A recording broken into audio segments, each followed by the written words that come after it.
Good morning, students. How are you? I hope you all are well. In the previous lecture, we had studied about KVL, Kirchhoff's voltage law. Now we'll study about how to apply Kirchhoff's voltage law. Okay. First point is choose a closed loop. Okay. I'll make a circuit to explain you. Suppose I have a circuit.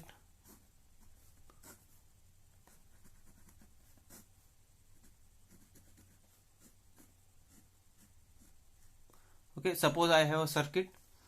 I can add one more circuit over here. There is a battery over here. Okay, this is two part. This is a single circuit. Now first thing is choose a closed loop. Choose a closed loop within a circuit. You can choose any of the closed loop within the circuit. Suppose if you want to take this loop, this can be a loop, this can also be a loop. You need to choose any closed path within a circuit. Any closed path within a circuit. Okay. Second is closed path can involve any number of resistors, cells, batteries, capacitor, etc. Means if there is a closed loop, there can be n number of resistors also, n number of batteries also, depending on whatever you choose, but the loop should be closed. Third one, should return to the start position.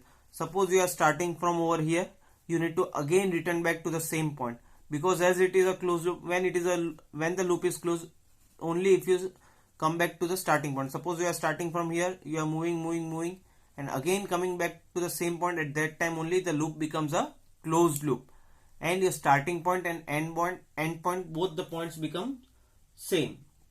Okay. Now the second point is choosing the direction of loop. I write down over here, choose direction of loop. Okay. A loop can have two directions. Either it can be in clockwise direction, either it can be in anti-clockwise direction. Okay. You can choose any of the directions as per your requirement, or you can choose as you wish. Okay. You can choose both the direction. Suppose here you want to take clockwise direction, then also it is okay. Here also if you want to take clockwise direction, then also it's okay. If you want to take one as clockwise direction and this as anti-clockwise direction, then also it will be okay. You can choose any direction as you wish. Okay. So I'll write there are two directions. Closed path can have two directions.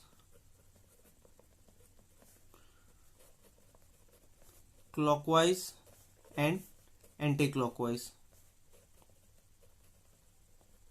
Okay. And you can choose the loop.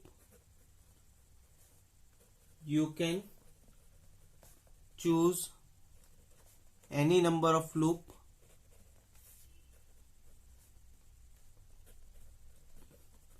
and directions, and direction of all loop can be same or different.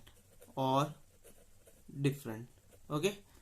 It can be clockwise in this, it can be anti-clockwise in this, but you need to make sure which direction you want to take, because if one loop you are taking anti-clockwise, then in the whole loop you need to take anti-clockwise direction. If you are taking a new loop, it can be clockwise, it can be anti-clockwise, depending on you and depending on your wish. Okay. I hope this much portion is very clear to you. The next point is third one, that is potential gain or potential drop.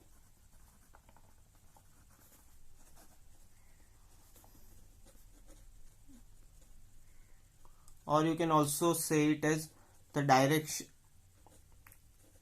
direction for knowing the positive or negative EMF. Okay. First one, if path goes from higher potential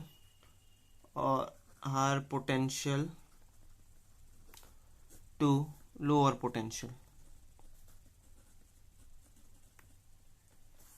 I'll write it positive to negative. So it will be higher potential to lower potential. Then it will be potential drop. Then this is the direction potential drop. So V, or you can say delta V, will be equal to negative. Okay. it will be a negative thing. Okay. Similarly, if going in opposite direction, is it visible? Yeah. Okay, I'll take the new page. If going in opposite direction from lower, here we have gone from higher to lower, so from lower to higher potential, I'll say lower potential to higher potential in the circuit, it can be shown in this manner, negative to positive. So if you are moving in this direction, then your potential difference will be positive. Okay, getting it? This will be your potential gain. Potential gain. Okay, I hope this is very clear to you. Then if you are taking for resistors,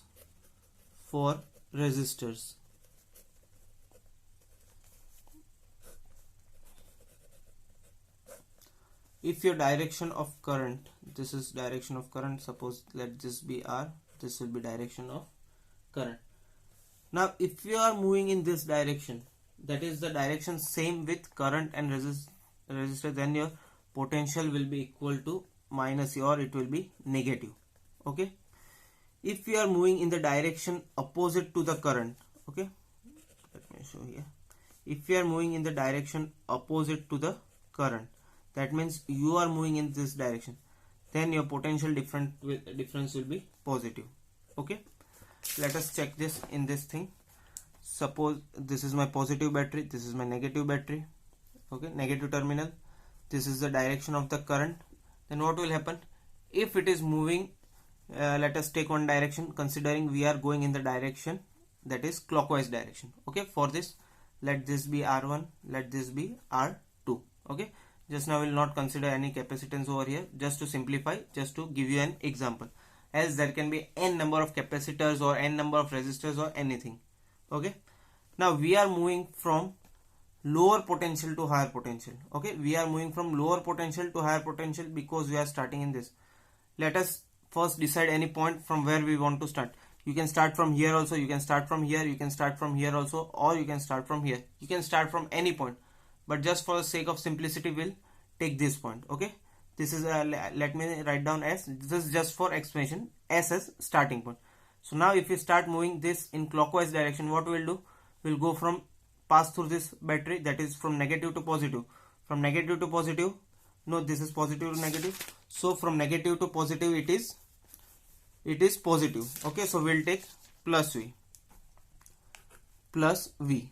Okay, then we are passing through this current and resistors. We are moving in the direction of current, this is the direction of current, and we are also moving in this direction, so we are passing through current in the direction of current, so potential will be negative.